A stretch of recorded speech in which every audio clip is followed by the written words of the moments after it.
Your baby was fine 2 seconds ago. Now they're scrambling up you like you're the last stable object left standing. Not beside you, not near you, on you, chest, shoulder, your face, if they can reach it, pressing in like something depends on it. We laugh it off. Peel them off. Call it babies being babies. Here's what almost nobody tells you. That scramble is one of the most sophisticated things a baby's nervous system ever does. And it's saying something far bigger than, I want attention. Once you understand what's actually happening in that moment, you will never brush it off again. 1. This isn't clinginess. It's nervous system regulation. We treat clingy like a character flaw, needy, manipulative, spoiled. The science says the opposite. A newborn's body cannot regulate itself.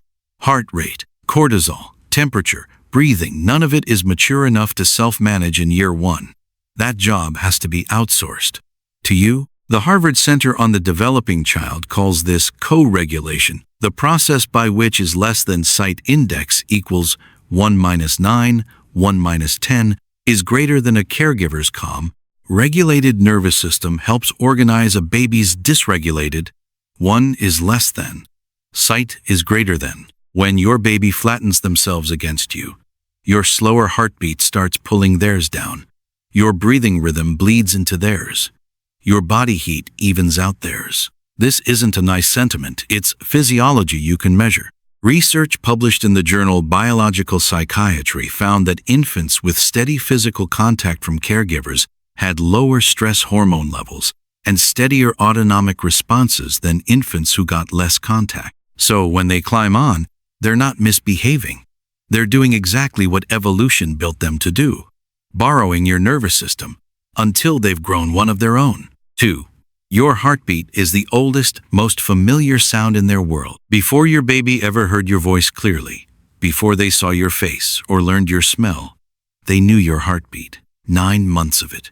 Every second of stillness in the womb ran on that rhythm. Then birth happened, and it vanished. A baby who climbs on you and gets warmth back is building an internal rulebook. When I reach out, someone's there. When I'm dysregulated, I can find steady ground. When I'm overwhelmed, help exists. That rulebook, built in these small physical moments, becomes the template for every relationship they'll ever have. You are not spoiling them. You cannot spoil a baby by responding to them. Letting them climb on you, instead of setting them down immediately, is you writing the opening chapter of how they'll understand closeness with another person. Write it well. 6. What to do when it's genuinely too much. None of this means you owe your body as a jungle gym every waking hour with no limit. You're a person with needs, and sustainable parenting means staying regulated enough to keep being the regulator. So here's what actually helps when you need space. The goal isn't avoidance, it's transition. When you have to put your baby down, how you do it matters as much as the fact that you're doing it. Say it out loud. I'm putting you down for a bit. I'm right here. Your voice, continuing after the contact ends, bridges the gap. It tells their nervous system you haven't disappeared, that the rhythm keeps going even when the touch pauses. Research on infant distress consistently shows it isn't the break in contact that causes the upset. It's an unpredictable, unexplained break. A baby set down with warmth, words, and a parent who stays visible and talking settles noticeably faster than one set down abruptly with no transition. Taking care of yourself and taking care of them aren't rival priorities.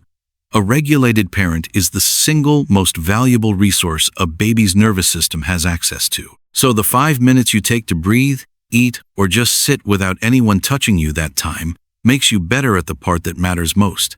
Take it, then come back. That return is its own message.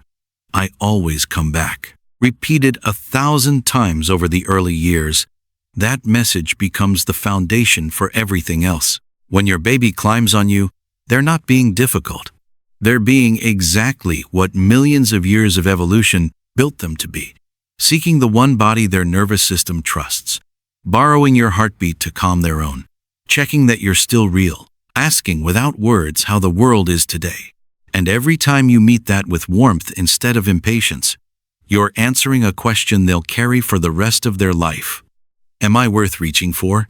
Make sure they already know the answer. When they climb specifically onto your chest, they're hunting for it again. This is the same mechanism behind what's called the kangaroo care effect. First studied in premature infants, now confirmed in healthy newborns too. Skin-to-skin contact against a caregiver's chest has been linked to lower infant stress, better sleep patterns, healthier weight gain, and stronger early brain development. The heartbeat is the mechanism. Same beat that ran their world before birth, still running it now. That's why an upset baby settles faster on your chest than anywhere else, not mostly because of warmth or smell, though those help, but because of a rhythm imprinted before they ever took a breath. 3. They're checking that you still exist? This one takes a bit of imagination. Picture the world the way a baby's brain actually sees it. For the first several months, babies don't understand object permanence. When you leave the room, there's no mental note that says, "She's in the kitchen, she'll be back." There's just, "She was here, and now there's nothing where she used to be." That understanding develops gradually, usually somewhere between 8 and 12 months. But before it clicks into place, your baby's whole world is one where people vanish without warning, including the most important person in it, you. When they climb onto you, part of what they're doing is confirming you're actually real, solid, warm, still there. It's not just comfort seeking, it's verification. You exist. I can feel you. Nothing has fallen apart. Separation anxiety typically peaks right in that same window, 9 to 12 months, exactly when object permanence is under construction.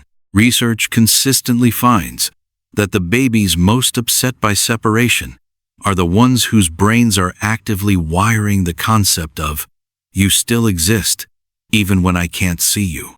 The extra clinging during that stretch isn't a step backward. It's the visible edge of a brain learning something enormous. Your baby isn't being needy, they're learning that the world keeps going, and you're the proof they keep coming back to check. 4. They're asking you a silent question. Somewhere around 6 to 9 months, the way your baby seeks contact shifts, less random, more deliberate. They don't just climb on you, they climb on you, then look straight at your face. Contact, then a check-in. They want something specific back, a response. Developmental psychologists call this social referencing, using a caregiver's emotional expression as a kind of instruction manual for how to interpret the world. Your baby presses in, then reads your face to answer a question their brain keeps asking on repeat. Is this safe?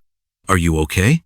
Is everything fine right now? A study out of the University of California found that infants as young as 8 months clearly showed this behavior, adjusting their own emotional state based on the caregiver's expression in uncertain situations. Calm, warm faces relaxed them. Anxious or distracted faces unsettled them, even when nothing in the actual situation had changed. In practical terms, your face is part of what they climbed up for. The physical contact is the question. Your expression is the answer. Look down at them relaxed and warm, and you're telling their nervous system, "We're okay." Look stressed or distracted, and without meaning to, you're telling them something else. This isn't about faking happiness you don't feel. It's about understanding what they're really asking when they reach for you. Tell me how the world is today. 5. This is building something that lasts a lifetime. Here's the part that's easy to miss when you're exhausted. When it's the 4th climb on this hour. When all you want is 5 untouched minutes. Every time you let them climb on, every time you receive that reach instead of redirecting it, you're making a deposit into something that pays off for decades.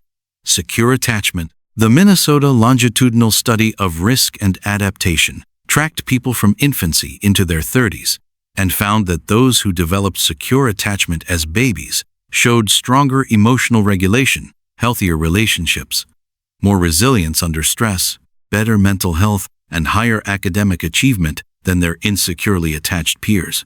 Not because they were smarter or had more advantages, because someone consistently showed up when they reached out.